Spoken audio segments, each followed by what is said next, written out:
Hi viewers, இன்றைக்கி Saturday weekend. எனக்கும் Saturday Sunday weekend தான். பட் அன்ஃபார்ச்சுனேட்லி இன்றைக்கி வேலை கடம் அழைச்சிது. ஸோ கிளம்பி வந்தாச்சு. ரொம்ப ஒரு அருமையான ரூட்டு, டிராஃபிக் இல்லை, ரொம்ப ஃப்ரீயாக இருந்தது. அது சாட்டர்டேன்றதுனால இல்லை, இந்த ரூட் நான் வந்த ரூட் பார்த்திங்கன்னா எப்போவுமே ஃப்ரீயாக தான் இருக்கும். ரோட் கண்டிஷன் சொல்லவே தேவையில்லை. இந்த விசு ஒரு படம், ஐ திங்க் சம்சாரம் அது மின்சாரம்னு நினைக்கிறேன், அது சொல்லுவார், கேசரியை நாக்கில் வச்சா வழுக்கிட்டு நேராக வயிற்றுல போய் உழணும்னு சொல்லுவார். அந்த மாதிரி இந்த ரூட்டில் பார்த்தீங்கன்னா காரில் ஆக்சலரேட்டரில் காலை வச்சா போதும், கார் வந்து என்னை 120 140 என்னை போக விடு தயவுசெய்து அப்படின்னு கெஞ்சும். ஆனால் நான் வந்த ரூட் பார்த்தீங்கன்னா 80 to 100 தான் speed limit, half of the distance. So நம்ம வந்து ரூல்ஸை ஃபாலோ பண்ணணும் இல்லையா. சேஃபாக வந்து ரீச் ஆயாச்சு. ஓகே, டாபிக்குள்ளே போவோம். நேற்று என் ஃப்ரெண்டுக்கிட்ட நான் பேசிகிட்டு இருந்தேன். வந்து நீ நிறையா சஜஷன்ஸ் கொடுக்குற, அட்வைஸ் கொடுக்குற, மோஸ்ட்லி எல்லாமே கரெக்டாக இருக்குது. நிறைய விஷயங்கள் நீ சொல்கிறத வந்து நான் கேட்குறதில்ல, நான் அப்புறம் அதை நான் செக் பண்ணி பார்த்தா நீ சொன்னது கரெக்டாக இருந்தது. ஆனால் சில விஷயங்கள் தப்பாகவும் போகுது, நீ சொல்கிறது தவறாக போகுது அப்படின்னு சொன்னான். ஸோ நான் எதெல்லாம் தவறாக போகுது அப்படின்னு சொல்லணும் போது உடனே இந்த மாதிரி விஜய் நீ வின் பண்ண மாட்டாருன்னு சொன்னேன், பாரு ஆட்சி அமைச்சிட்டாரு அப்படின்னு சொன்னான். இதில் என்ன தமாஷுன்னா, அவனே வந்து எப்படி எதிர்கட்சியாக வந்தார்னா போதும், ஃபியூ சீட்ஸ் வின் பண்ணால் போதும்னு தான் அவனோட எக்ஸ்பெக்டேஷனும் இருந்தது. அந்த லெவல் தாட் தான் அவனுக்கும் இருந்தது. ஆனால் இன்றைக்கி சிஎம் ஆன உடனே நீ தான் எல்லாமே தப்பு, என் கேல்குலேஷன்லாம் ரொம்ப கரெக்ட் அப்படின்னு பேசுகிறாங்க. சரி, நானும் ஒன்றும் சொல்லிக்கலை. பட் நான் வந்து இது செல்ஃப் எவாலுவேட் பண்ணி பார்த்தேன், இது எங்கே மிஸ்டேக்ஸ் நடந்திருக்கோம், நம்ம கேல்குலேஷன் எங்கே தப்பாக போகுது. மெஸ்ஸி, நான் ஒரு ஜேர்னலிஸ்ட்லாம் கிடையாது.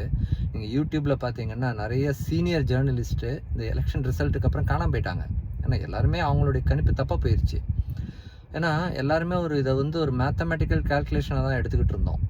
ஃபார் எக்ஸாம்பிள் வந்து விஜய் வந்து அவருடைய ரசிகர்கள் ஓட்டு ஒரு 30 லட்சம் இருக்கும். அதுக்கப்புறம் பப்ளிக் ஓட்டுன்றது ஒரு 10 லட்சம் அவருக்கு போகும். ஓகே, கூட 20 லட்சமே வைங்களேன், 50 லட்சம் வரும். அப்போ இது வந்து தமிழ்நாடு ஃபுல்லாக ஸ்ப்ளிட் ஆகி கிடக்குதுன்னும் போது அவரால் சீட்ஸ் எடுக்க முடியாது. அதை மிஞ்சி போனால் அவர் மட்டும் 2 தொகுதி பெரம்பூர் அண்ட் திருச்சி வின் பண்ணலாம், இல்லை பெரம்பூர் மட்டும் வின் பண்ணலான்றது தான் எல்லாருடைய கேல்குலேஷனாக இருந்தது. ஆனால் இன்னொரு விஷயம் கவனிச்சிங்கன்னா, இப்போது நமக்கு வந்து எப்போவுமே சொல்லுவோம் டிஎம்கேக்கு இருக்கிற ஓட் பேங்க்கு டிஎம்கேது, ஏடிஎம்கே ஓட் பேங்க் ஏடிஎம்கேது.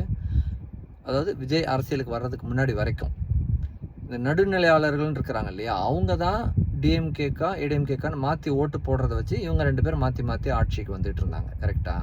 ஆனால் இப்போ என்னுடைய கணிப்பு என்னென்னா, இந்த DMK vote bank ADMK vote பேங்க்னே ஒன்று கிடையாது. அதில் இருந்த மெஜாரிட்டி பேர் வந்து எனக்கு ஏடிஎம்கே விட டிஎம்கே பெட்டராக ஃபீல் பண்ணுறேன், டிஎம்கே விட பெட்டராக ஏடிஎம்கேவை பெட்டராக ஃபீல் பண்ணுறேன்னு தான் ஓட் பண்ணிட்டு இருந்திருக்கிறாங்க. அன்டில் எனக்கு வேறு ஒரு லீடர் வர்ற வரைக்கும். அதாவது விஜய் துப்பாக்கி படமாக சொல்லுவார், ஸ்லீப்பர் செல்ஸ்லாம் எப்படா கமெண்ட் வரும்னு வெயிட் பண்ணிகிட்டு இருப்பாங்கன்னு. அது மாதிரி இவங்கெல்லாம் வந்து வெயிட் பண்ணிகிட்டு இருந்திருக்கிறாங்க. எனக்கு பிடிச்ச ஒரு லீடர் வர வரைக்கும் எனக்கு வேறு ஆப்ஷனில் மாற்றி மாற்றி போட்டுட்ருக்கிறேன்னு. ஸோ அந்த லீடர் விஜயா வந்துட்டார். அஃப்கோர்ஸ் அதுக்கு முன்னாடி கமல் வந்திருந்தார், விஜயகாந்த். இவங்களுக்கெல்லாம் வந்து யங்ஸ்டர்ஸினுடைய ஓட் பேங்க் இல்லை. அது வரைக்கும் யங்ஸ்டர்ஸ் வந்து ஓட் பண்ணலை. அவங்க இதில் பாலிடிக்ஸில் இன்ட்ரெஸ்ட் காட்டாமல் இருந்தாங்க.